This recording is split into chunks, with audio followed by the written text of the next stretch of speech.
Hey everybody, welcome back to the channel. It's Mo Money with you from the Mo Money Sports Network for the sports fan. And today we're going to do episode 10 of The Last Dance.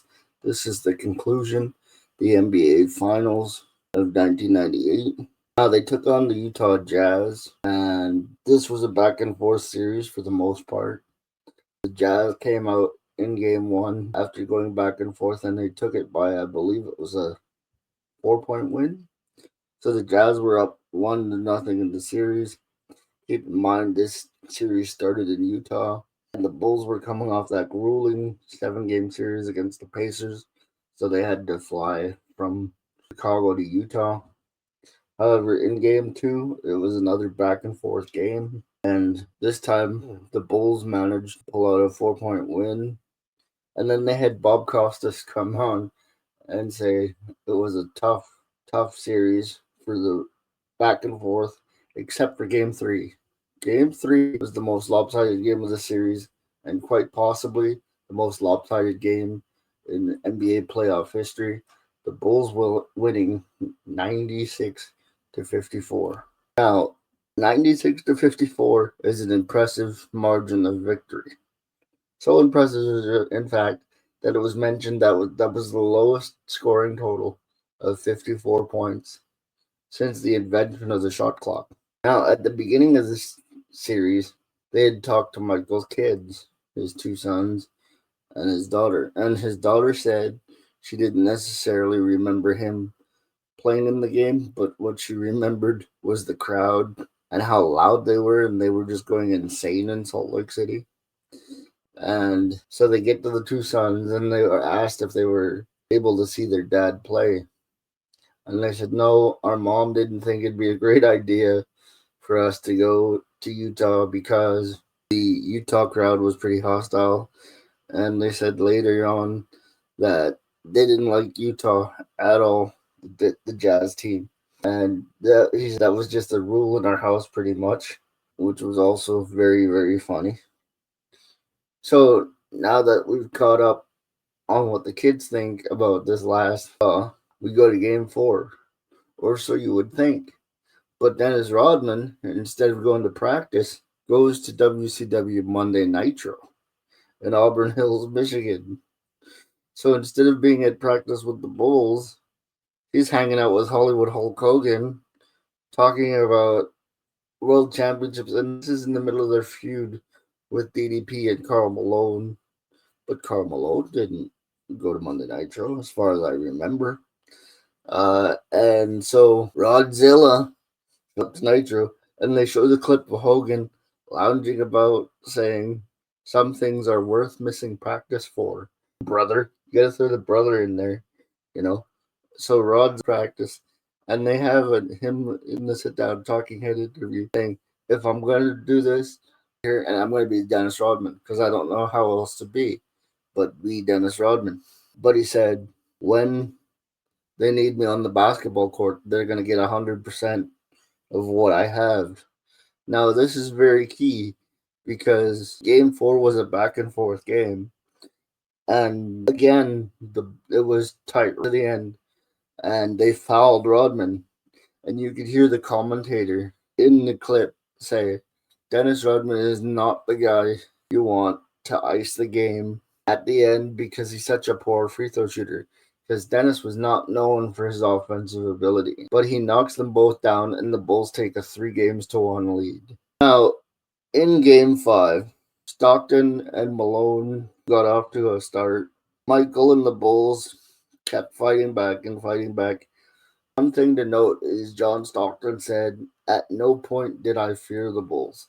I respected the Bulls. I looked to the champions, but you come to win a game. Who goes into a game with an attitude of you're going to lose?"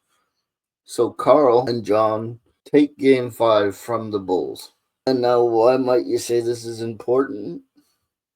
Because in game six, first play of the game, Michael and Scottie are running a two-man team or two-man play where it goes out to Michael, into Scottie, and then back to Michael, back to Scottie for a dunk. The problem is that during this play, Scottie wrenched his back and was hobbling up and down the court. So much so that when he left the game, the Bulls were up 17-9, and cue the Jazz comeback, and they're out 19-18. And they took them from that second quarter onward, pretty much in control of the game until Scottie tried to make a comeback at the halftime. And Phil said, "Can you start?" And I guess Scottie told him yes, because out goes Scottie. And the Bulls, you could see Michael was tired because his shots were flat. He wasn't getting the lift that he normally did. And Scottie was out there to basically be a decoy. He did hit a couple of shots and grab a couple of rebounds, and there was one steal where you could see the pain just etched on Scottie's face.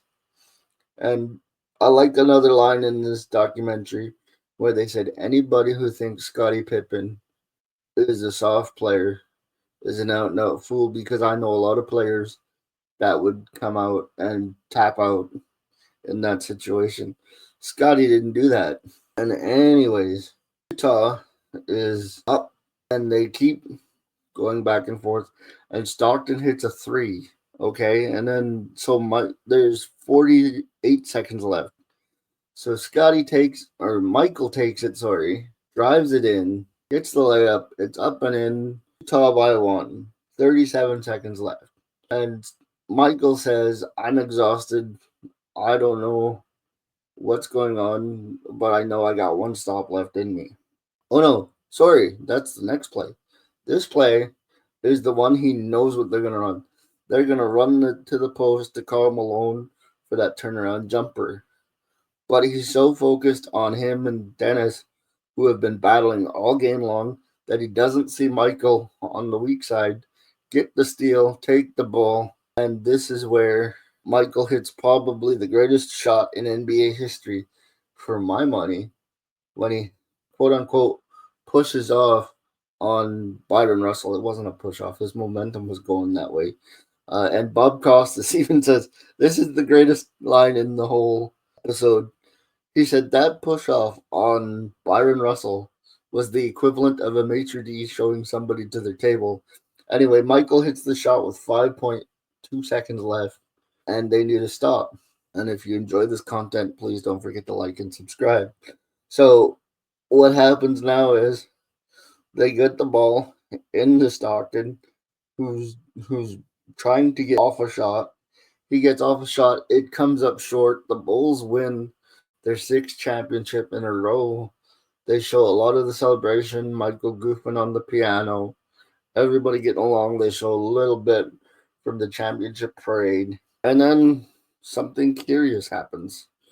The former Bulls owner, Reinsdorf, says that all these Bulls would be too expensive in free agency, and there's no way we could afford to keep them. And he said, we asked Phil if he wants to come back, and Phil said, I don't want to go through a rebuild. And Michael said, well, that's garbage, because we were told at the beginning of the year that if Phil went 82-0, it wouldn't have made a difference, because they were disbanding the team. And he said something that was very interesting to me. He said, if we all took 1-year deals to sign him, you don't think everybody signed him? He said the only one that would have been taking some convincing is Scottie Pippen. But with Michael there, with Phil there, with Dennis there, you don't think Scottie's going to take a shot at the seventh ring? I tend to agree with him. You let me know in the comment section below. But he was very upset that Reinsdorf said that. And also he said, maybe we win our seventh, maybe we don't. But it's more maddening that we didn't get to try. The fact that I'm just going to say it, they were the greatest dynasty probably in NBA history. I know Bill Russell, Celtics won 8 in a row, but that was a league of 10 teams, I think it was, 8 teams. For my money, this Bulls team, 6 chips in 8 years, 2 3-peats. To me, that's the greatest dynasty. You can let me know in the comment section below if you agree or disagree and give your opinion. But anyway, I found it very interesting that Michael was more upset with the fact that they didn't get to try for the seventh than the fact that they disbanded the team. This has been a great series. I highly recommend it. It's on Netflix. so you can watch it on there. Please don't forget to like and subscribe. And until next time, may your ego come from a place that keeps you humble. I'm Mo Money, Mamba